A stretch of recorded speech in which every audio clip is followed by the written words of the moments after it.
And greetings, leadheads. Welcome back to episode 108, Talking Lead. So, guys, it's been a busy week since we talked to you last. I took a little vacation, a little sabbatical, went down to South Carolina and visited some friends down there. Drove by the church where all the happenings are going on right now. Very sad. They were still doing some funerals. They had it locked down. I wasn't able to go up real close. I was surprised that there weren't more protesters there. It seemed very civil. He said there wasn't a lot of people getting out of line or trying to make statements or anything like that. The day I arrived was when POTUS was leaving, thank goodness. So I didn't have to deal with all that mess and that traffic. But nonetheless, it was a good time. If you've been seeing the post on Facebook and Instagram, I hope you enjoyed those. We have a special guest in today. He's been on the show before, so you may or may not recognize his voice, but he is with us in a different capacity with a different company now. And I'm going to let him start talking. And as always, I like you guys to try to guess who it is before I tell you who it is. So welcome in, buddy. What's going on, Marty? How you doing today?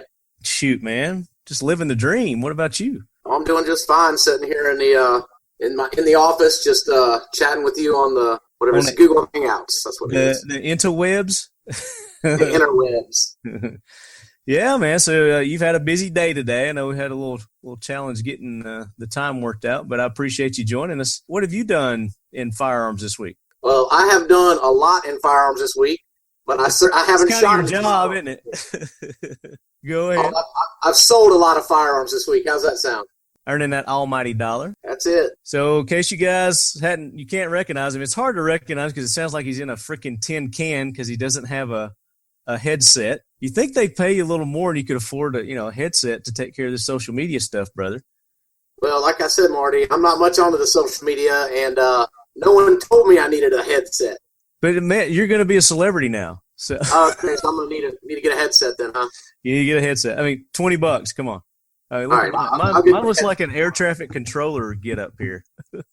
So we've got Andrew Brenneman, and Andrew was formerly with the Nashville Armory, and he's been on our show a couple of different times. If you guys recall the skin, what is it? What did I say? Skin your meat wagon. Skin that meat wagon. Yeah, you'd never let me live that one down. Oh, I think I still have that on my computer, and I just hit it sometimes just to laugh at you. Oh, dude, if you have that sound bite, send it to me. I'll cut it in. I think I've got it somewhere. Okay, send that to me. I'll definitely cut that in. That'll be so cool.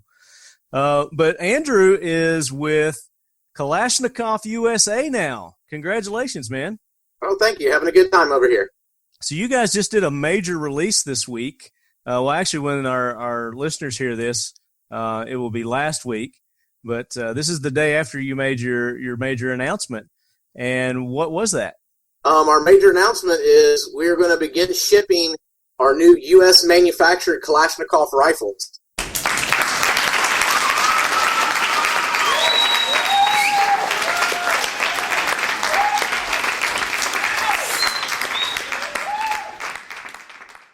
You'll be seeing them in stores. They'll start shipping out to dealers this month, and you should see it at your local dealer, end of this month, beginning of August. Very cool. And this is kind of a double, I guess, purpose show for me is I'm trying to learn more about the AK-47 rifle. Now, I'm an AR guy, diehard AR guy, and I haven't really taken much time to learn about the AK-47 rifle. And it's kind of going to be one of my missions now is to learn more about the rifle, get one, learn the ins and outs of it. And so you're kind of my, kick off to that new project that I'm going to be doing. Good deal. So I'm going to be leaning heavily and relying heavily on you, brother, to help me with the knowledge and whatnot for those things. Because you're very proficient in the AK platform, right? Oh, yeah. I think I got my first AK when I was 13, Marty. Okay. Yeah. And you're what, 23 now? Yeah. So all right. 10 years ago? No. So, yeah. So you're very familiar with the rifle and the ins and outs. So it's probably a natural fit for you to go on over to Kalashnikov. AK shirt today. Oh, restate that. You broke up. I said I'm wearing my AK shirt today from Indo. Nice. Like that. But yeah, I'm an AK nut. This was when this opportunity came along, it was a perfect fit for me. Just jumped right on board with them, and we've been going gangbusters ever since. I had heard that you'd taken a new position, and I didn't really know what it was. And then I ran into you at NRA in Nashville, and you were at the booth there. I thought you were just kind of looking at the stuff. And then I look a little closer at your badge, and I'm like, oh, this is the new gig, man. Awesome. Y'all had some pretty cool guns there, and we'll talk about those a little bit later. But now Arlie Ermy is going to give us the intro for our Jack Wagon of the week to take a ride on that Jack Wagon train. Hoorah, Semper Fi, do or die, hold 'em high at 8th and I. It is time for the talking lead Jack Wagon of the week, so brace yourself, baby. All right, so Andrew, who's our Jack Wagon of the week? The Jack Wagon of the week is actually two gentlemen who are nameless currently. But if you didn't see this in the news, apparently these two Jack Wagons thought it'd be fun to go into a Gulfport, Mississippi Walmart, load up a 12-gauge shotgun and pump one into the tube, and scare the bejesus out of a whole bunch of shoppers and cause the sheriff department to have to come down there and a SWAT team and all kinds of other shenanigans. I guess they were exercising their open carry right in the state of Mississippi. They weren't charged with anything because they couldn't be, but they should have been charged with being jack wagons for sure. Yeah, absolutely. It's kind of like yelling fire, I guess, in a theater. They should have got something thrown at them, but they did make it on the jack wagon train. Absolutely, giving us all of us good gun owners a bad name by acting like jack wagons. Absolutely, there's no call for that. I'm sure that they did it just to make a statement. So they actually bought the shotgun and the ammo at the same time there at the Walmart. I'm getting conflicting reports about that. One article said that they bought it there. One article said that they carried it in. So I don't know exactly which way that went, but either way, they're still jack wagons. Yeah. All right. So welcome to the jack wagon train, guys. I did have a nomination here. I want to go back to from last week.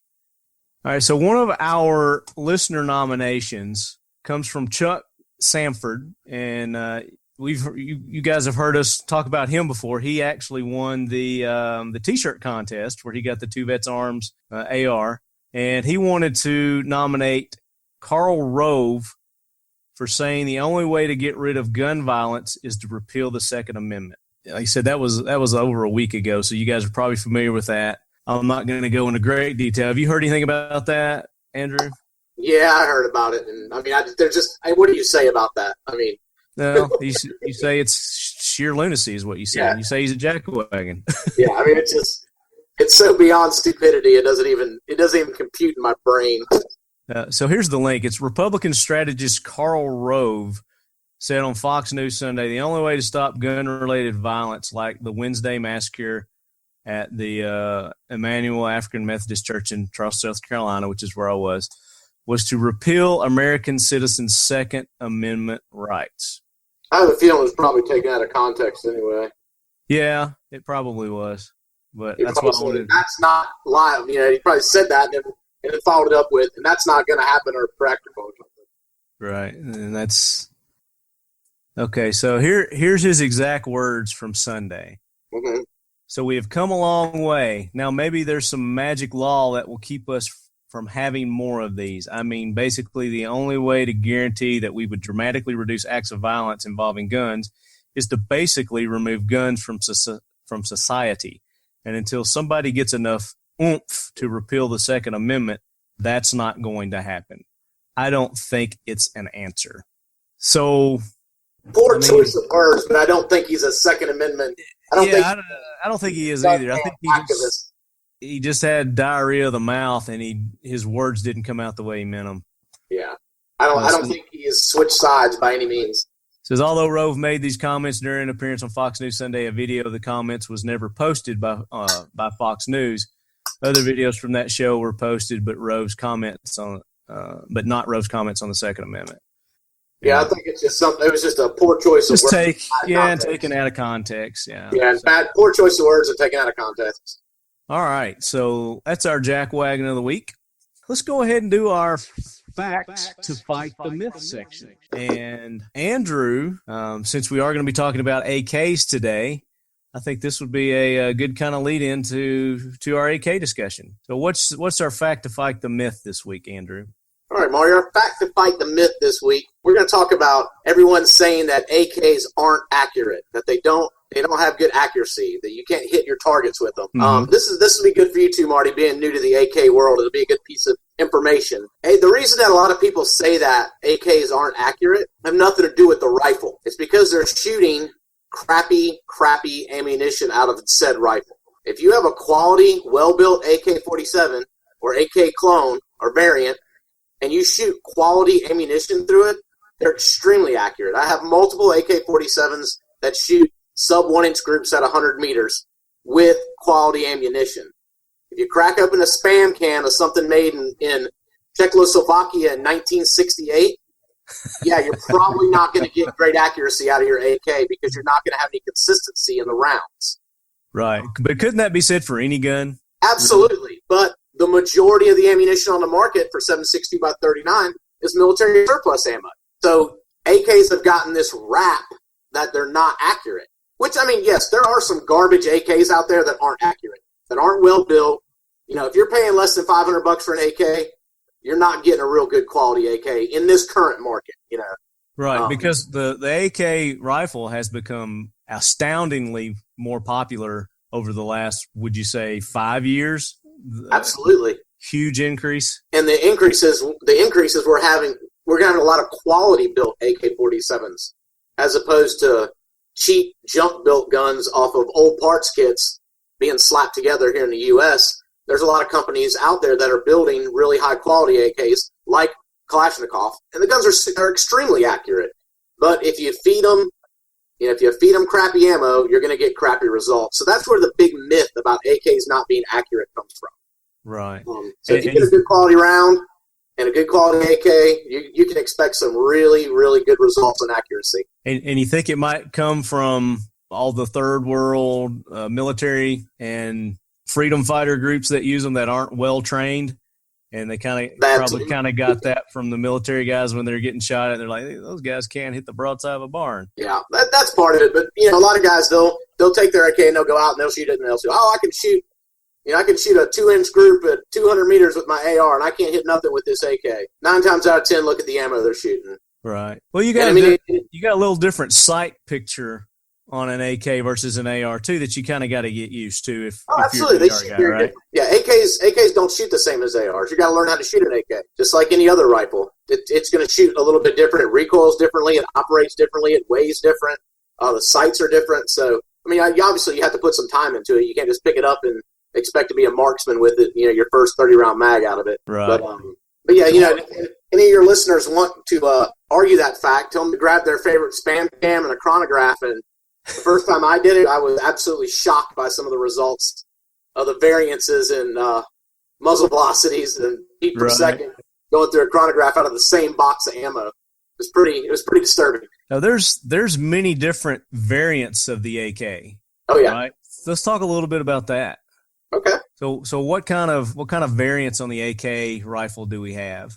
Well, let's talk really broad right now and kind of go with the two groups of AKs. Right. What you have is you have milled receiver AKs and stamped receiver AKs. So milled receiver AKs, the receivers are milled from a block of steel. A stamped receiver AK is a flat piece of steel that the holes and things are stamped out of. It's folded, then everything's installed onto that stamped receiver. Stamped receiver AKs are what's currently used by military forces, including the Russians. Milled receiver AKs, they fell out of favor a long time ago for lots of reasons. Weight, expensive building them. They're a lot more expensive to machine, or they were back then. Now with CNC machining, they're almost, it's negligible, the price difference. Right. AKs, for the majority of the life of the AK-47, have been stamped receivers. So the more popular is stamped. Milled is an old style, but is making a big resurgence in the U.S. AK market. Mm-hmm. Then you've got lots of different variants, barrel length. You've got SBRs, Krinkoffs. You've got RPKs. Now, what's a Krinkov? Krinkov is going to be is it's a fully automatic short-barreled AK. Okay. It's got a shortened gas system, a short barrel. The military versions have a metal triangle folding stock. They come with what they call a crank-off style brake, which is a very odd-looking muzzle brake. They're very, very, very, very, very cool little rifles. What would you liken the muzzle brake to? Kind of like a big cylinder with a trumpet on the end of it. Yeah, like a big funnel. Yeah, exactly. So what's the barrel length typically on those? On cranks, I believe they're 8-inch, but don't quote me exactly on that because I know it's a fraction of some sort. Right. Yeah. Well, they can Google it. Yeah. I've heard that terminology before, the crank eye, and I didn't really know what made it a crank off versus something else. Yeah, it's a specific model of an AK, a full auto AK. Okay. So it does have to be full auto to be a crank off? I mean, technically, to be an AK-47, it has to be full auto. Right. We just refer to them all as AKs, kind of like you refer to ARs as ARs. Right. Typically, an AK-47, calling an AK-47 is like calling an AR-15 an M16. Gotcha. An AK-47 technically is fully automatic. We just refer to them all as AK-47s or AKs, but they're really, AK variants. Right. Would be a correct term. Since we're talking about variants, let's talk about Kalashnikov and the different variants that they have. All right, What do you guys have available right now? Well, our initial U.S. offering is going to be 10 models. All the rifles that we're going to offer on our first straight up out of the gate are all going to be 7.62 by 39, which is your standard AK round. And we're going to have 2 of the Sega 12-gauge shotgun models available on our initial U.S. launch, which everybody knows the Sega 12s. They're awesome. So we will be manufacturing the Sega 12s with our first go here in the U.S. We do have one model that's for our poor brethren in the restricted states, which will be like the old classic Sega with the straight, sporter stock on it. Yeah. We've got a pretty basic stripped down model called the L. It's got a pistol grip, standard fixed butt stock, slant muzzle brake, and just a slick 4-in. After that, we've got the S and the SS model. The S model is going to be a standard AK buttstock pistol grip, and it's going to have a 74 style brake. So it's going to have the AK 74 style brake on it, which is the large brake with the slits on both sides on the end. The SS is going to be the same rifle, except it's going to come standard with a quad rail and a 6-position skeletonized stock. The F1 is going to have quad rail, slant brake, and a folding 6-position collapsible stock. Then the flagship is the Z model. The Z model comes with 6-position adjustable stock with an adjustable cheek piece, quad rail, 4-in grip, CAA 6-position pistol grip, which you can change out the front and back straps with 3 different sizes. And then we have a classic wooden AK. It's going to be the classic wooden furniture with the standard classic style AK-47 slant muzzle brake. Cool. You're going to do a Woody. All those guns are going to ship with 30-round mags. In states that they're allowed, in restricted states, they're going to come with 10-rounders. And then we have the 109T, which is our 12-gauge Sega style rifle. It's going to be an 18-inch barrel with a welded muzzle brake, so that at the end of the muzzle brake is 18 inches. It's 18 and a half. It comes with a 10-round box magazine, 6-position adjustable stock. Then we have the 109L, which is a 12-gauge pistol grip, standard fixed stock, and no muzzle brake, just a straight barrel. That's going to be our initial offering. Cool. What are the price breaks on those? Got those obviously, all I can tell you guys is what the MSRP is on these rifles. What they hit the shelves for is obviously going to be different. Anybody in the gun world knows that you rarely pay MSRP for a gun. Starting off at the low end, MSRP is $761 for the 7.62 by 39 rifle, and on the high end, MSRP is $936. On the shotgun, low end, MSRP is going to be $875, and the decked out T is $999. I definitely want to get my hands on the 12 gauge. I've not shot one of those yet. Well, we'll definitely have to go out and do some. We'll have to go out and shoot some video for that one. Do some YouTuber videos. Absolutely, we'll go rip some rounds. Hells yeah. And it's good because you're just up the road from me. So absolutely, right down the street. I'm glad you didn't have to relocate for your new job. Yeah, that was the other thing that really attracted me to this job. I've been looking for a job where I didn't have to relocate. I love Nashville. Oh yeah, it's a great city. Y'all come see us now. You hear? Yep. I've got a few more interviews from the 2015 SHOT Show, And I want to run this one today. It's not related to AKs or anything, unfortunately, but it's still a very entertaining interview that I did with the guys from Tread Swift Tactical. I mean, these guys were a hoot. They were a blast to hang out with and do the show with. But you guys take a listen, and Andrew and I will be right back. And we are back at the 2015 SHOT Show and the 100th episode of Talking Lead.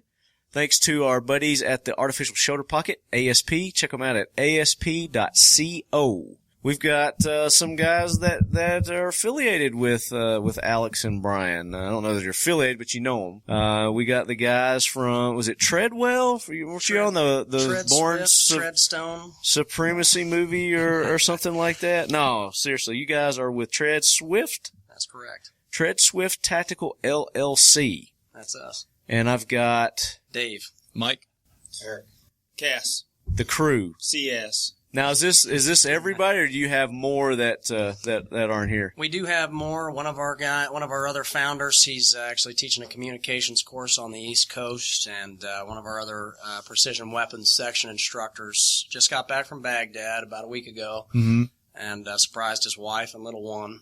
Got himself wrapped up in a box and sat in the garage and waited for him to get home. Who knows how long he was there? But surprise! Yeah. So they're not here with us this week, but of course in spirit. Okay, so you're using terms like instructor. So I guess our listeners are pretty smart. So they're probably saying, these guys are some kind of trainers or school. Or tell us about Tread Swift.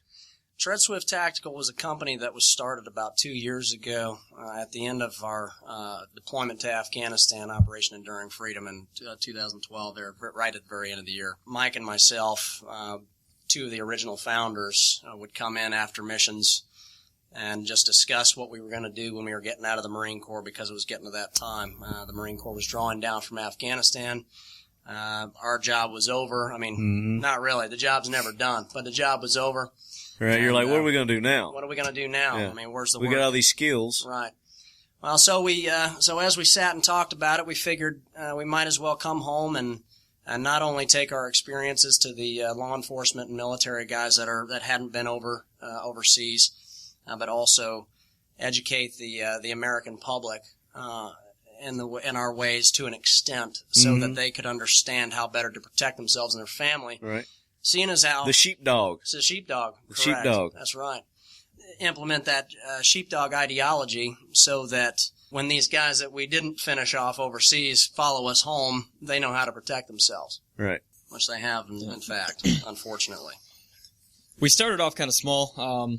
When we got back, it was kind of like we were saying. This is Mike talking. We'd come back from missions, and, I mean, just kind of every direction. It was kind of like we were just taking shots in every single direction, whether we wanted to do concealed carry courses, who we were going to train, were we going to get into precision weapons? You're all over the place. Huh? Yes. Yeah. And so the first couple of years have been pretty hectic. We're directionalized now. And, I mean, we kind of have our hand still in a little bit of everything, but, primarily, weapons and tactics, pistols, carbine, precision rifles, things like that. Yeah. So how long have you guys been doing this? For 2 years. 2 years. 2 years now. Okay. Yep. So you're, relatively new. Yes. Yep. Yeah. So where are you based out of? Where's your operations at? Our company is based out of Florida. Our instructors and owners are spread to the 7 seas. Okay. So I like to say, because everybody went home from, obviously the EAS and active service, and they go home to their home of record with their wives, their children, and we're working towards getting centralized once more back to Florida to build our training facility so that we He's up to something. What you're thinking? You're thinking. No. He looks mischievous back there. He is. He absolutely is. He's the ranger in the group. The oddball. So, There you Everybody's go. got to have a ranger. Yeah. At least You gotta have one. your token ranger, right? Yeah. That's right. Comic relief. Yep. Well, more than that, he brings a lot of good skills to the table as Yep. well. Not to jump around. We'll mention him here in a little bit. Yeah. So I didn't mean to interrupt you. Oh, no. You're going to find out that's kind of our show. We'll start off one direction, and all of a sudden, squirrel, boom. But then we'll get right back on. That's So- okay. That's all right. That's how this week has been, in fact. Yeah. So, Yeah, it has been. It has been. So you got to be able to do it on the fly, man. absolutely. Yeah. Absolutely. Yeah. So the different courses that you're offering right now, Now you said there are some that are specifically for law enforcement, military, that, not open to civilians. Correct. And, a big base of our subscribership, listeners are military, law enforcement guys. Is this something that they do on their own, or do you go into the actual, the contracting police system with the DOE? Yeah, with the DOE or something like that. We do. We have the ability to work with the Department of Defense or the Department of State or DOE, anybody in the federal government. We have the ability to take a contract with them. But we don't necessarily have to wait on that. If there are individuals out there that want to come and learn or sharpen the edges, as we'll say, they can do that as an individual, and as long as we can get a course together for them in their local area, or they come to the instructor that they want to learn from, we can do that as well. So we'll take an individual if they come to us, or we'll. So you'll just do personal one-on-one training? Absolutely. Wow. Okay. Yep. I mean, most of these training companies and people, they want a large, group. That's right. correct. And go ahead. And usually when we travel, if we're flying from, I'm in Michigan right now. That's where I live. If I'm flying all the way to California to teach a course, there is a minimum. How'd you of get students. the crappy state, man? He's down in Florida. You're in Michigan. You get all Born the and nasty, raised. Love it. the nasty. I'm not saying it's crappy state. I'm just talking about the weather-wise. Yeah. I love Michigan. I mean, don't get me That wrong. was not in the southern United States. As soon as I left to come out to Vegas, they've been getting pounded with snow. Yeah. So I'm definitely not missing that. Oh, no doubt. But yeah, if, like I was saying, if we go someplace, to teach a course, usually there's 10 student minimum, just because, obviously there's, flights, per diem, things like that we have to pay the instructors. It's gotta be worth your while, yeah. But, if it's somebody close to one of our instructors and they come in, we have absolutely no problem teaching one-on-one. Or if they want to pay the fee. Exactly. Right. But us going to them helps keep their costs down as well, versus flying 10 students out to wherever we're at. Sure. For instance, we've got a course of about 15 guys up in Oregon, and I told them, they can fly to us if they want, but it would cost them a lot more money to do so versus just flying one or two instructors in and giving them room and board for about a week, and then we teach them all day, every day. Right. So I'm assuming that each of you have like a specialty, something that you're really good at. Yes. Well, you probably have your own course or something like that. Yes. We, our background, we're reconnaissance Marines and scout snipers. And a ranger. And a ranger. And a ranger. Absolutely. I'm not gonna leave him out. We've all got at least 8 years worth of time fighting in the global war on terrorism. So not only do we bring our skill sets as snipers and recon Marines, who we go through close quarters battle training, basic sniper school, basic scout sniper school, urban sniper school, mountain sniper school, breacher. And we bring that experience from those courses and from being overseas and actually being in combat back to the range, and we utilize that experience to train our students. So very cool. Our sections are broken down into weapons and tactics, which is my section, precision weapons section, which is Cass's section, and tactical medicine, which are our three major sections. And we've got the smaller ones that you could almost say they fit up under weapons and tactics, which is the global survival piece, the reconnaissance and surveillance piece, things of that nature. Right. Which the last two I just mentioned, they're strictly LE mill. A lot of us can interchange in and out of a lot of these positions. Yes. Now, are you doing like civilian beginner classes? Yes, I focus on the handling, civilian beginner. Safety. It's because I'm an NRA certified instructor, teaching concealed carry classes, things like that. Right on, Personal protection in the home, and it's the reason I got into the NRA side of the house, teaching civilians like that, is because there are a lot more guns out there than there are people trained how to use them. Right. So. Just because you buy a gun doesn't mean you know how to use it. Man, we preach that. We preach that on this show day in and day out. And it can't be said enough. And even just taking your concealed carry course, the personal protection in the home through the NRA, or the basic pistol, that should just be your first step. Yeah. You need to continue. That's education. beginning. Yes, you need to continue to get on the range. That's not your last. You need to keep on, go further, take it forward, and continue. Continue doing it. Repetitiveness. Absolutely. You gotta stay fresh on your firearm handling and the safety, because if you buy a firearm, you throw it in the top drawer of your bedroom, and it's 2 years go by, I hadn't shot this thing, and it's people like that think that they're just automatically gonna be able to take that and use it effectively, and that's just not the case. Yep, absolutely not. How many courses would you say that you guys have instructed over your last 2 years? Over the last 2, we've got about 14 courses under our belt. I actually did my first one.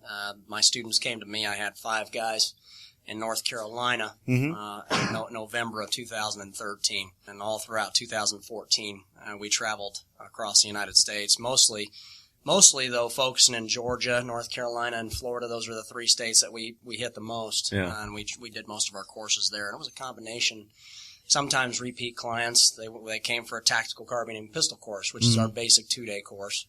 And then right after that, they have scoped rifles, they have precision weapons that they want to learn how to use. So then we would roll right over to that. So sometimes we would in Georgia, I did 3 back-to-back courses, teaching tactical carbine and pistol, basic precision weapons, and then another tactical carbine and pistol within the same week. So we stayed busy that way. All last year was going. We weren't home very much. Now, I heard something about K9 when you guys walked in. That's the Rangers department, So so I'm going to pass the mic over to him. What's that entail? Dog piece. That's kind of what I bring, one aspect that I bring to the table with my experience in the military as a dog handler. 2 of my multiple deployments as a dog handler overseas in Afghanistan. Then I got out and I got into instructing K9. Canines for the government and civilians, law enforcement. So is it more for protection type or more for search and find kind of? Well, it's multiple. Yeah. And dogs, that's the great thing about dogs, multiple different categories. Sure. Everything from... So it's not just one that you do a little bit of everything. Right. All the way down to the basic sit and stay and don't pee on my carpet. Just general obedience. Yeah, type. absolutely. It gets brought all the way down there from a dog, chasing a dog down to your neighborhood to teaching like a government, law enforcement, civilian, just how to incorporate their dog. Down to home protection. Yeah. A lot of people, they spend a lot of money on their dogs. You're talking multiple grands for a dog because they see somebody or somebody tells them that this dog. This is the breed you want. He looks the part. This is the breed. This is what it's supposed to do. They spend all this money on the dog and then they go to their 9 to 5 and this dog then becomes Lassie. Right. So all the way down to there, from a dynamic dog being able to use, from law enforcement or something like that down to your own personal dog. Yeah. So you're doing like the drug sniffing dogs and things like that for airports? Detection, which is the sniffing capability, obviously. And that breaks down into multiple categories. Yeah. Then we have the protection aspect. Right. And then down to obedience. What about service dogs? Service dogs. I actually have a service dog, myself. I have a Czech Shepherd. He's my service dog as well. And I take him around and show people and say, here's one of the products. A lot of that was done actually before I got him. But there's some things that I compounded on that, you can see, you can feel, and you can touch kind of the capabilities that I'm about to teach or instruct. Right. Right now here on the spot, as opposed to hearing me talk about something that you haven't seen. So that's kind of one of the aspects that I bring to the table with my experience. There you go. So he just qualified himself. I think you need to keep him on the team. I'm trying to grow a little taller. That way, when the picture, yeah, we don't have to take pictures from the ground level. We kind of tower over him. Right, buddy. Let's just be happy with what we got. Exactly. We may have to invest into a selfie stick. Yeah. That way it's pointed up. It's pointed up for us. Right. I could be like the second tallest person in the room, but I still feel, I'm never the second tallest person in the room.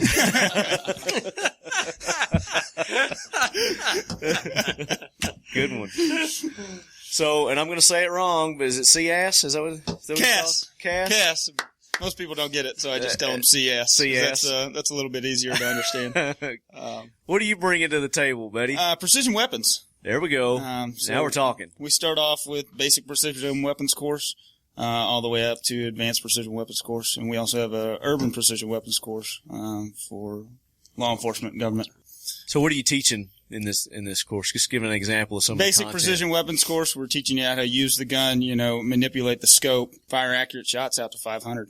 And as a beginner, that's where you need to start calling wind and figuring out your range. urban precision weapons course, it's teaching loophole shooting and obviously setting up urban hides and that type of deal. Right. And then advanced precision weapons course, we're going out to further distances, further ranges, high angle shooting. What type rifles are you using? Our preference is 300 Win Mag. 300 Win Mag. But I mean, students don't always have what we would prefer them to have, and a lot Sure. of them have their own equipment, and that's what they come with. So that's what we've got to train them on, and we can teach them how to manipulate any rifle, any weapon system at those ranges and what it's capable of doing. What's your preferred 300 Win Mag? 300 Win Mag. I actually built my own. Okay, I was going to say you probably got some sort of custom. I did jobby. build my own, yeah, and I built it off of a Savage Action. It's a XLR Industry stock Snyder bull barrel and a Premier reticle scope. But if you keep track of us, soon we will have our own design 300 Win Mag rifle. Yeah. Like a production model? Yes. We've teamed up with someone else who's actually going to manufacture us a rifle, in which we've pretty much spec'd out ourselves. So it's going to be the Tread Swift. You're going to call it the Tread Swift? We don't know what we're going to call it yet. The nail driver. Nail driver. We're going to keep that confidential. That's kind of a cool name, though. Tread Swift. The Tread Swift. Well, it came from a combination of a couple of things. Obviously, you got your Gadsden flag, which the Marine Corps flew the Gadsden flag back in the Revolutionary War, so that's a bit of our history. Yeah. The slogan there, and it's become a very popular thing over the last 6 years, and we can all guess why. Don't tread on me. We took the tread from that sentence and we applied it to our motto in the reconnaissance community, which is swift, silent, deadly. But we couldn't say tread, swift, silent, deadly. It just kind of sounds ridiculous for a company name. Yeah, right. So we looked at it, and the treadstone thing, it did pop up quite a few things, quite a few times. Guys said, "Well, isn't treadstone that thing that Jason Bourne was a part of back in the day?" I was like, "Hey, that's fine. We'll do tread swift, and if people get it wrong, they're still pointing at us." That's right. That's right. Well, that's cool. All right, so we got like a list of questions that we ask our guests, first-time guests. Okay. And they're fun, have fun with them, cut up, do whatever you want to. But I'll just go through some of the main ones here, and you can take them however you guys want to take them.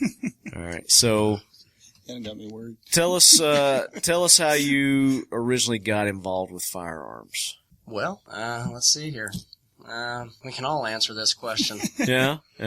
Well, the first gun I had was a BB gun at 12. My mom was actually That counts. Yeah, well, That she counts. she wasn't too comfortable with the idea of a 12-year-old owning a 22. She said if the caliber is higher than the age, then you shouldn't be carrying it around. She just She was I was 12 and got a 12 gauge. She was misguided. Absolutely. I was 12 and got a 12 gauge, so we're set there. Yeah, There you go. Well, Michigan, Bingo. they do things differently, though. Hillbillies up that way. Yeah, but they got shotguns. Yeah, they do have The 12-year-olds shotguns. are running around with shotguns and not BB guns. Yep. Yeah, that's how I got involved with it. Just air rifle shooting, and as I got older, I picked up a 22, picked up a 12 gauge, picked up a 380 was the first pistol I shot. It was actually a Walther PPK. Yeah. Which as a kid I'm Bond. real fond of James Bond. James Bond. James Bond. Right on. Yeah. That's my man. Yeah. So, that was cool. And then obviously the Marine Corps starts you out, and you carry a rifle wherever you go from day one in boot camp. So after that, That's it was your baby. Yeah, that's your baby. Yeah. You better treat it better than you treat yourself. Yeah. Yeah, absolutely. So we know yours was a 12 gauge at 12. Yep, yeah, it was a 12 gauge at 12. My mom got it for me because, I could go by myself hunting at 13, but she wanted me to get the gun early enough to where I could practice with it. Yeah. And, yeah. Insightful woman there. Yeah. Yeah. Mm-hmm. Thinking ahead, forward thinking. Yeah. Mm-hmm. I still have that gun. It's the only gun I use. You for still deer have hunting. it? Still have it. What kind is it? It's just a Mossberg 500. Mossberg 500? Yep, the old combo comes with a bird barrel and the, Oh, and the cool. slug barrel. Yeah. But, Awesome. I've tried other shotguns, and it's not the one Mama got me, so. What about you? First rifle experience was really just growing up being a Boy Scout. So There I you go. started about the same age when I was going through Scouts. And then when I actually started getting in heavy, probably by the time I was 18, just a little bit before I got into the military. My dad, my whole family is veterans. My mom was in the Air Force. My dad is still serving in special operations. So I decided to kind of follow the family legacy, and then guns just started stacking on top after that. Now, you guys are young anyway. So it's like you said, your dad's still, serving. And, well, he's about to retire. So yeah, but still, yeah. So compared to me, I mean, you're way young. So what about you? Similar to Eric, I really didn't grow up around guns, as far as my parents. But I was a Boy Scout, so shot 22s every once in a while. Yeah. Got the badge. I'm calling BS on that because he's from Texas. Yeah, they come out of the womb country with a of shotgun. Texas. You're from Texas? The great country. It is. It is. It absolutely is. Independent. But no, one of my grandfathers was chief of police, and my other grandfather was frozen chosen in Korea. And really never shot any firearms until about after the age of 18. Being surprisingly from Texas, enough. that is surprising. And then I didn't join the Marine Corps until I was 22. So you're kind of a late bloomer. Yeah, I got all of my firearms training from the age of 18, starting out hunting, a little bit of deer hunting, a little bit of duck hunting. Right. And then really got into it once I hit the Marine Corps. So cool. So when it comes to pop culture, whether it's a movie, a video game, a TV show, magazine, book, what is your go-to that's firearms related? Who wants to take that one first? I don't know if you'd call it pop culture, but I like to pick up a book every once in a while. That's especially written by guys from our community or other special operations communities, and learn a little bit more from those guys because they're the guys that taught us. They're the legends, those names that we say in hushed tones at the bar. You know what I mean? Kind of deal. But you pick that book up and the biography type. Yeah, type of books. Yeah, especially the ones that talk about the absolutely entire counts. team. Yeah, Absolutely. Cool. That's my preference. Is there one in particular that stands out? Well, Dalton Fury wrote Kill Bin Laden. That was one of the first ones I picked up before I even went into the military. So I didn't really get too much exposed to the conventional side in books until much later on. And I read this book, and I was like, that's amazing. That's how you need to do business. Yeah. And he writes several realistic fiction books now, and I read those as well because they're very realistic, and they stick to the guidelines of what he's done in his career. Otherwise, another good one was The Only Thing Worth Dying For, about ODA 574 coming across the border into Afghanistan with Karzai. And their harrowing adventure. So that's one of the good ones. Very cool. Who wants to go next? Actually, I wasn't. CS? Yeah. CS is going. I wasn't much of a reader before I got in. Actually, kind of living a loser lifestyle, drinking a lot, but tend to do that down in Texas, I guess. And I worked for a beer distributor, but similar to Comes Dave, easy that way, right? Yeah, it does. Similar to Dave, that was my first book to read that I really got into, to Kill Bin Laden. Yeah. And really enjoyed that, and I pretty much pushed towards the books now. And, watch the news and read books on people in our community and, what they've been doing out there. Right on. And that's about what I've got. Yeah. So. I don't really stick to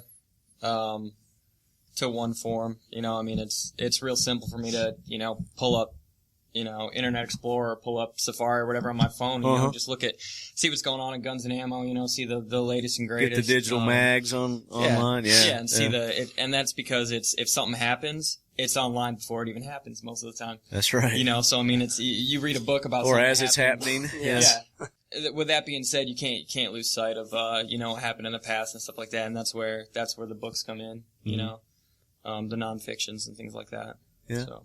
Eric, right? Right, correct. Got it. The short one, Gimli.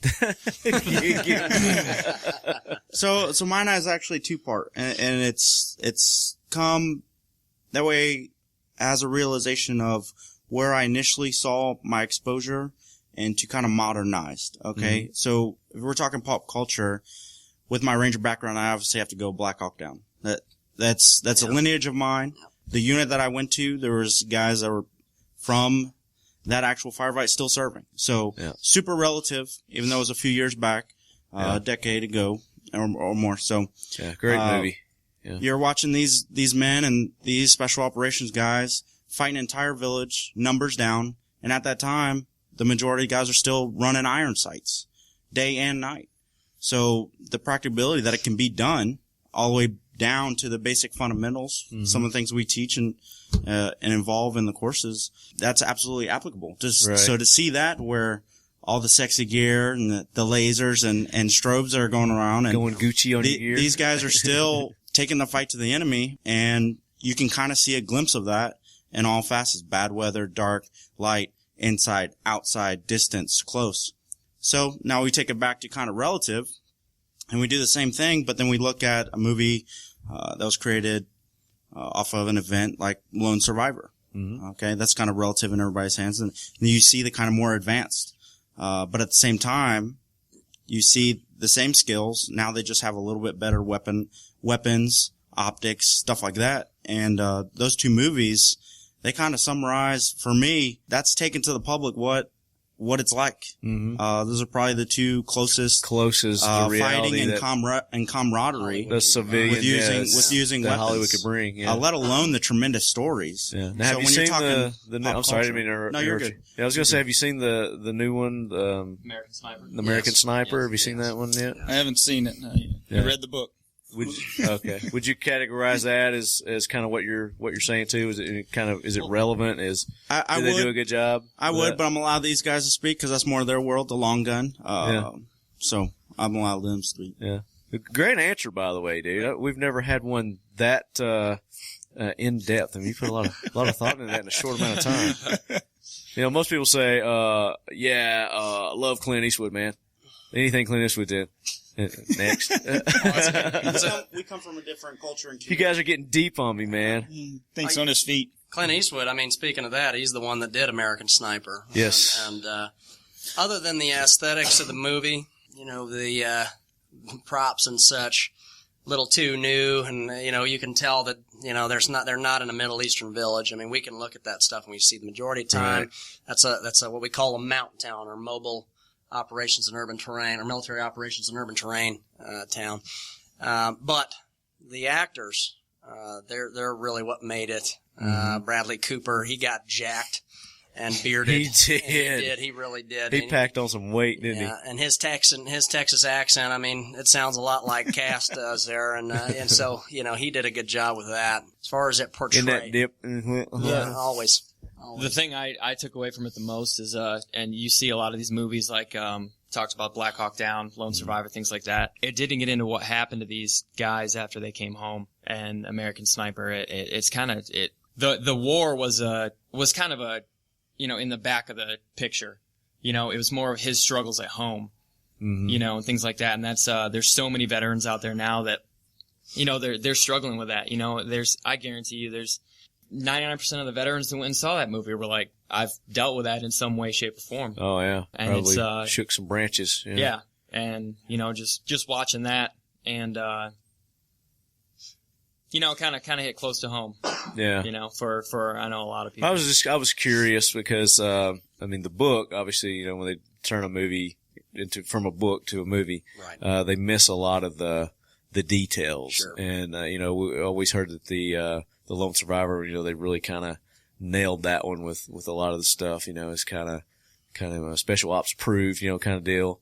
I just hadn't heard any feedback on this one yet on what the community thought about it. That's good to know. Mm-hmm. Yeah, absolutely. And like I said, I haven't seen it, but from what I've heard from these guys, it really helps portray reality in those guys' lives. Yeah, the struggles at home. I'm guessing that you don't even have cable. I guess you don't watch TV at all. That's funny you say that. I haven't had cable. I haven't had cable for probably since I was 15 or 16. Oh wow. Okay. And which was what, about 5 years ago? Let's see. So we're talking about like little 15 right? years now. Yeah. So, and we just got cable about a month ago. For the first time since then. Yeah. And you probably don't even turn it on. I've got a daughter. She's a year old, you know, coming up on a year. Yeah. And, so I'm sure she'll be watching cartoons. I haven't had it for type of thing now for a while. Probably going on about 12 years now. I haven't.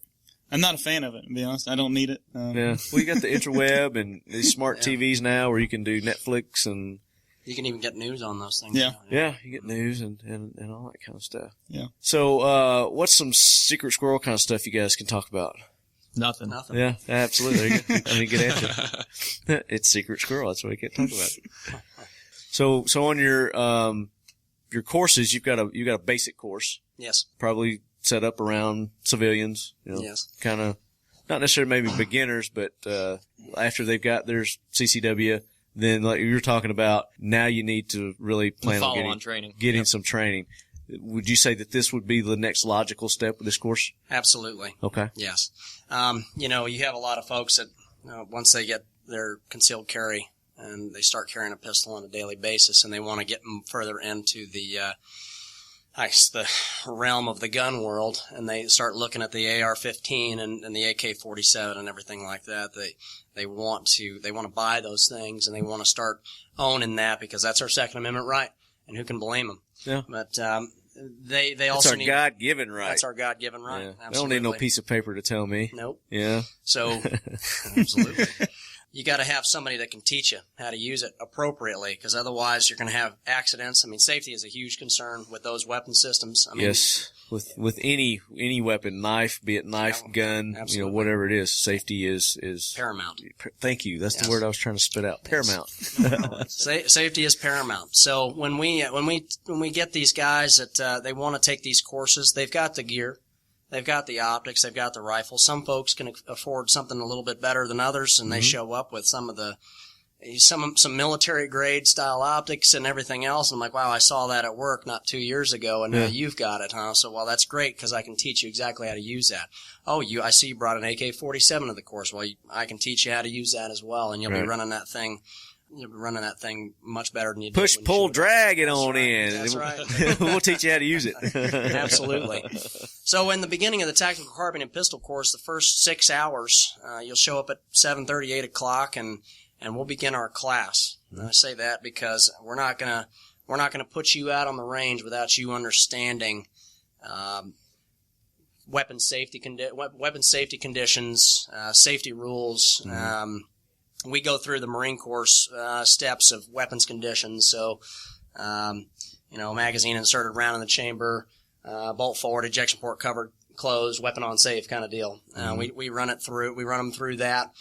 We teach them about we go through the history of the carbine and the pistol. So they're looking at what background history. That's good. Yeah, absolutely. You look at what they're carrying today, and they're carrying a Daniel Defense Mark 18 and a Glock 17. Well, where'd that come from?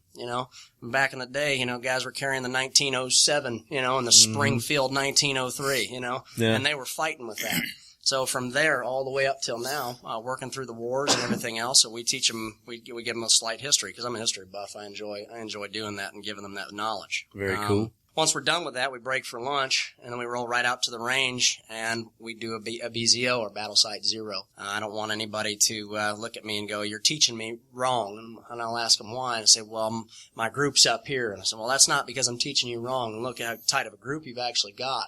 Fact is, you've got to zero your optic to your rifle, and that has yet to be done." So we teach them how to do that. And the important thing is with the basic course is that you teach students how to sustain themselves, right, so that they're not forgetting. Self-reliant. Yeah. Now, and a lot of people think that putting 10,000 rounds down range is what teaches you. Well, yeah, shooting a lot does teach you, and there's no substitute for live fire other than dry fire. But if you're putting 10,000 rounds down range the wrong way, absolutely, you're just ingraining bad habits. Yes. Absolutely, you develop bad habits that it may not get you killed, but it might make you look bad. Yeah. Depending on what you're trying to accomplish, Absolutely, it's counterproductive. Absolutely. And like Dave said, the follow-on training goes with the dry fire as well, and you taking that home and implementing those skills, that we've taught you there as well. So we work up into the drills. We start stationary, rifle, and we work in pistol. We work on transition from rifle to pistol. A lot of guys have the gear. They got the gun belts, and they got the pistol holstered there on their hip, and they have no idea how to utilize that, what we call a secondary. Because if you're not carrying your pistol as your primary weapon system and you've got a carbine there, your pistol is your secondary weapon system. Well, what happens if that primary goes down? We roll into how to transition into that. We roll into how to clear malfunctions the right way, the safe way, every single time, so that they're not shooting their buddy in the face because they hit, or their instructor. Or their instructor. Or their instructor. Which has almost happened numerous times. Yeah, not to me, but you're up in Michigan, so. It's the basic courses, it's the follow-on training. It's Absolutely. people get their concealed carry, or they think they're ready for concealed carry, and, they don't even know how to take their pistol off safe. Yeah. You know, or they keep They don't even know the keep their- magazine, how to put insert the magazine. They keep their Yeah. finger on the Putting it in trigger, backwards and, or something. you know, then they're just there waving it all around, and I mean, it's happened a lot, and I've been fortunate enough to, I mean, I've had a lot of close calls. Yeah. People just accidentally discharging around. There's no accidental. It's negligent. Negligent. Yeah, absolutely. Right. Now, you know, and it's important to mention, the instructors have always put themselves in a safe position behind the line. They've never put themselves in a dangerous position. It takes the student orienting that weapon system in the direction of the instructor in order for that. And when we cover that, we cover our range safety briefs, which we do daily. Right. We also cover our drop policy. Our drop policy states that if you are counseled 3 times throughout the day for negligent actions or discharges, you are downloaded and you run through the course dry the rest of the day. And at the end of the day, I'm saying, well, we're going to have to give you your money back for this day, but we can't have you on the range because you're putting the other students and the instructors in danger. Yeah. And basically, that's, you know, what else can you do? You're Right. not left with any other options. absolutely. It comes down to having a respect for the firearm. You didn't just hop into a car and start driving for the first time, you know, and you're perfect at it. You know, I mean, you had a respect for that. Well, you know. You don't know me. I hit the ground running, brother. Driving since I was 4. But I told you we like to cut up and have a good time on this show. Absolutely. yeah. That's fine. All That's right. absolutely fine. Even the last day of SHOT Show at 0 hour here, you know, I'm still pulling a little energy here. Yeah, I don't know how. Well, we're barely finding it every day. We're motivated though. But bottom line is, we start everything stationary. Then by the end of the first day, we've got hot and heavy on drills, shot placement, and everything else. A barrel sight relationship, or bore sight relationship, if you want to call it that. We cover a lot of different aspects just to do with that weapon system, and we try and teach our students to have what I call a symbiotic relationship with their weapons. It needs to be an extension of your arm. You can't be afraid of the noise it's going to make when it goes off. Right. You know, It's going to jerk. Right, Yeah. exactly. There's going to be some recoil. There's going to be some noise, but it's 5.56. It's not going to kick very hard. Just suck it up and roll with it. Right. You know, because if you want to have these weapon systems in your house, you got to learn how to be comfortable with them. Not so comfortable. Embrace that- it. Right, embrace it, and not so comfortable that you start to ND every day. You pull out your gun to show your buddies. But what I'm saying is comfortable in the sense that it is becoming a part of you. Well, at the end of the first day, we do cool down drills, and we reinforce what we taught them the first day, and then they go to bed with that. That's being the last thing the instructors have said. We spend time with them, we eat dinner with them, we talk with them, and we do what we call platoon sergeant time, where we sit down and we as the instructor talk with them, and they have any questions about anything at all. We sit down, and we find that they learn even more that first day just sitting down and talking to us around the fire. So the next day, we move into shooting on the move. More transition drills. Eventually, we will learn how to do barricade drills. And then So this is a multiple day course. Absolutely, yeah. The Okay. basic course is 2 days. 2 days. And we've Gotcha. taken what we would do in 4 weeks for a basic basic course, and we took what we needed in order to familiarize students with these the procedures. essential pieces and Yes, exactly. And then Cram the it in one intermediate course. and the advanced, they get longer. They get longer because we're reinforcing the stuff they've already learned, and we're adding to the plate. Right. Now, this course, is this a traveling course, or do they come to you for this course? Either or. If we Okay. travel, we've got to have 10 students, like Mike said earlier, but if they come to us, it can be one-on-one. What we're trying to provide for all parties involved is we have a really great group of guys here. They got their Global War on Terror's graduates. If you think so, that's kind of our college That's a good title. degree. Yeah. Yeah. We come from the Spec Ops community, the entire staff. So with that said, there's a lot that everybody brings to the table. We can't forget to bring it down to the basic level where we started.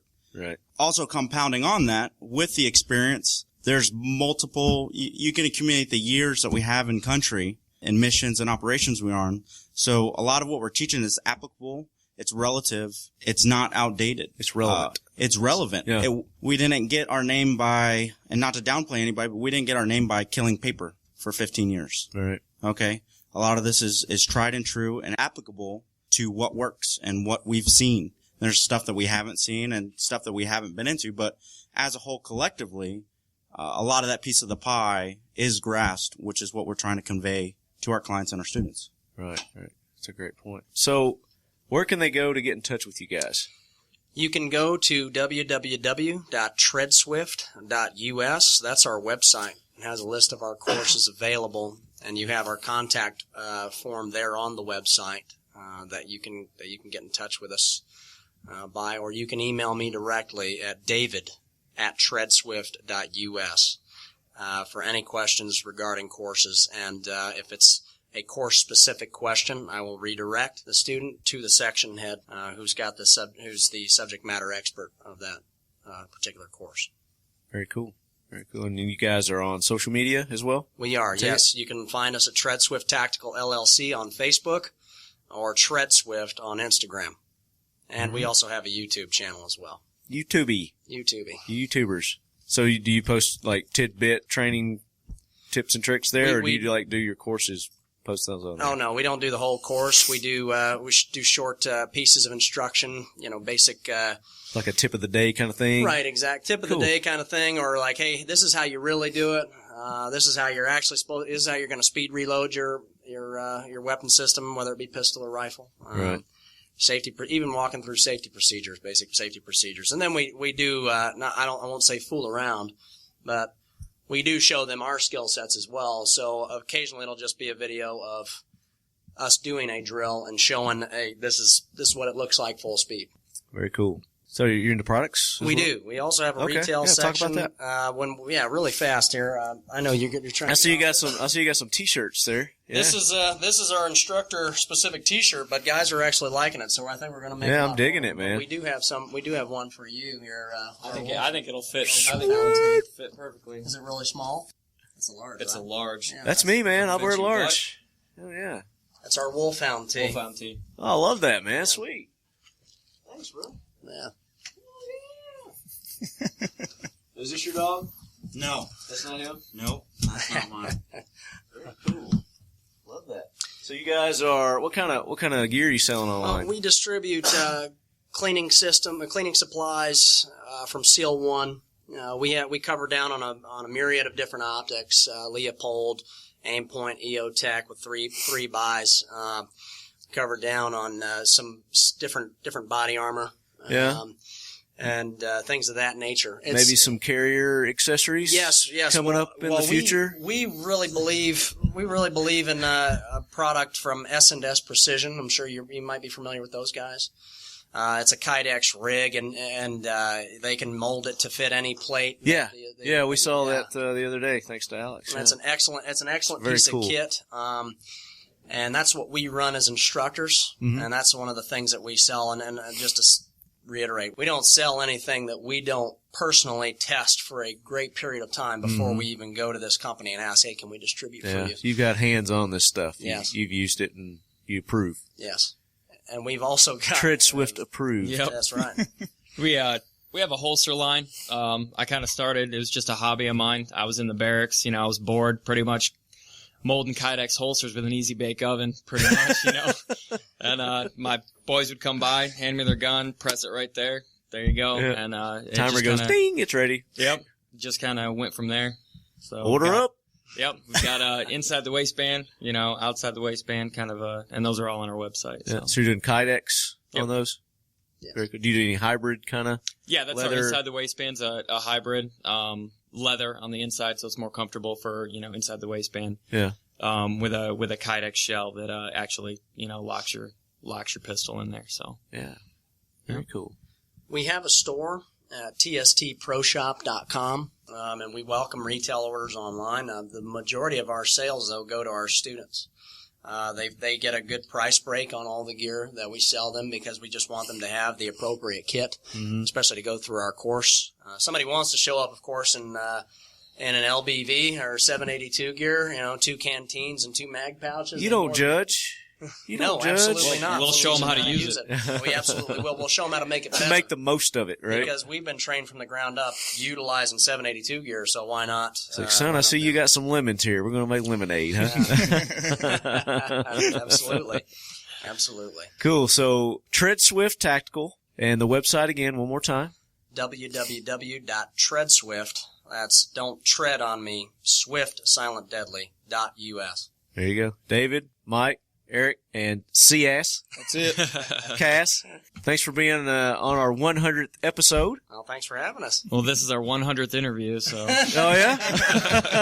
Well, that worked out perfect. Yeah, today. That's a bit facetious. That doesn't count yesterday, right? Yeah, thanks for having us. Yeah, absolutely. Thank you. Absolutely, guys. Looking forward to doing some more with you again in the future. Yep. Awesome. All right. Thanks to our buddy Alex with ASP, Artificial Shoulder Pocket, ASP.co for setting this up and making it happen. I just smacked his inner thigh if you didn't hear. You heard that. Do it. He says he liked it. Okay.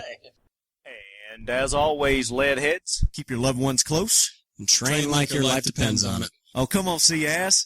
I missed it. You were looking right at me. He froze up. He's like, I don't know what to say. It's like the camera's on him. Like that. I missed it. We'll do one more, and then I might my hand. do like a plethora of them. And as always, lead heads, keep your loved ones close and train like your life depends on it. F***ing A. You nailed it that time, guys. You sound like a choir. It's almost like you guys train together. Okay, guys, so I'm back with Andrew. I hope you enjoyed that interview with Tread Swift Tactical. Like I said, those guys are hilarious. C-Ass was a riot. We'll be doing more with those guys in the future. So, Andrew, we were talking about your line of firearms. I think this would be a great time to get into our trivia question this week. And it's going to be related to the line of firearms that we just talked about. So do you want me to ask it or do you want to ask it? Oh, you go for it, Marty. Okay. So, and correct me if I'm wrong, but which rifle comes standard with the extended mag release? For Kalashnikov USA, now you're going to have to go to their website to find this. And part 2 of this trivia question, because, I can't make anything easy for you guys, is you also have to go to their Facebook page and like their Facebook page. So the question is, one more time, which rifle comes standard with the extended mag release? And then you also have to go to their Facebook page and like it. You should go there anyway and like their page just to keep up with all the latest and greatest that Kalashnikov is going to be bringing to the USA. I was excited to hear that they were coming, especially since, our jackwagon government imposed that import embargo, I guess is that the proper term for that? It's a political sanction. There you go. Political sanction. So Kalashnikov or somebody affiliated with him maybe. Kalashnikov USA.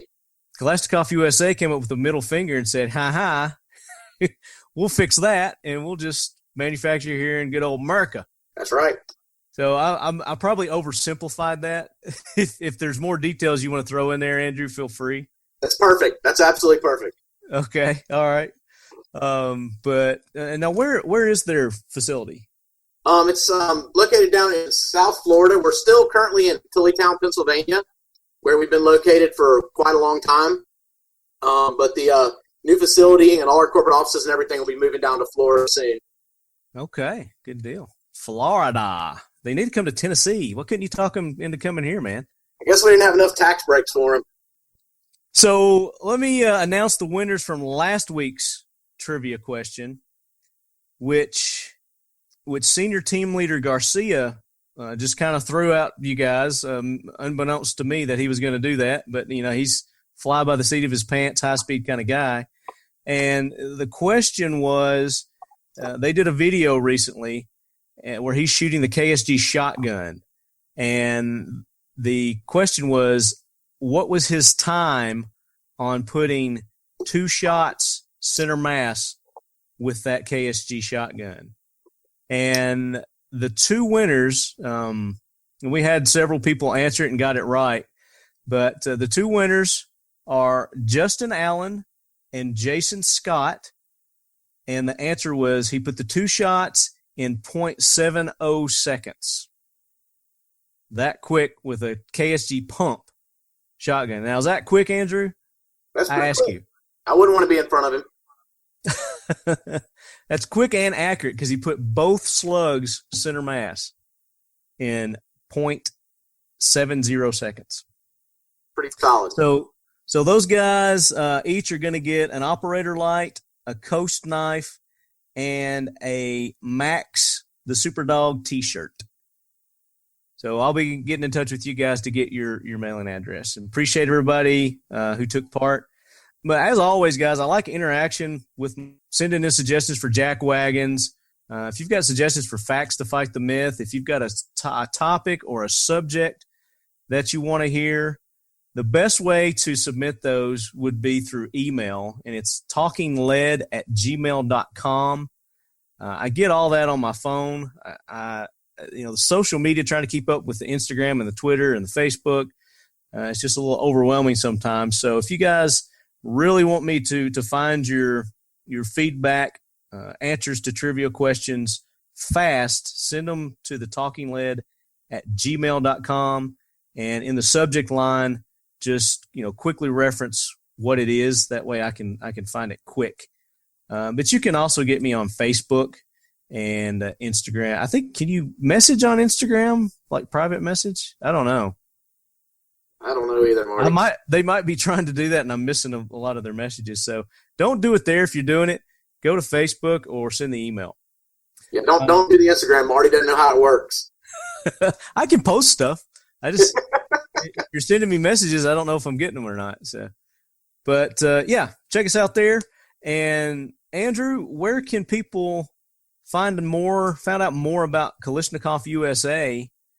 And I know you guys probably got dealers now too. Where are all your dealers at? Well, we've got dealers setting up all over the country. If you go to our website, which is Kalashnikov-USA.com, there's a dealer locator on there. You can also hit the Contact Us page. If there are any dealers listening that want to get set up with Kalashnikov USA who haven't, you can go down to the map, and it shows each of the sales reps and what area they cover, their email address and phone number. If you're in the 8 southern states that I cover, call me. All my info is right there on the website. And you can find out any information there you need. You can also link to our Facebook and our Twitter and Instagram off our website as well. Very cool. Very cool. Oh, we didn't say what they were going to win for the trivia question, Marty. Oh, okay. Yeah. I just thought about it. So the winner of this week's trivia question on the Kalashnikov rifles is going to win. Tell them, Don Pardo. All right, Marty. All of our Kalashnikov USA rifles, except for the wood gun, come decked out with CAA furniture. That's Command Arms Accessories. I'm sure a lot of you guys are familiar with it. If you're not, definitely check out Command Arms Accessories online. But what they're going to win is our SKBS stock. It's a 6-position skeletonized stock. It will fit mil-spec and commercial tubes. Okay. So it'll fit on any of your ARs you got, and it'll also fit on any of your AKs that have the AR-style tubes on there, whether it's mil-spec or commercial. And it's really high-quality stock. Definitely check it out with CA at commandarms.com, and you can check it out there. Very cool. That's an awesome gift, man. Appreciate that. No problem. All right. So do you guys have you got any shows coming up that you're going to be at? Yeah, well, show season's coming up pretty quick. We'll obviously be at all the distributor shows and buy group shows, of course, SHOT Show, the NAGSW shows, all that kind of stuff.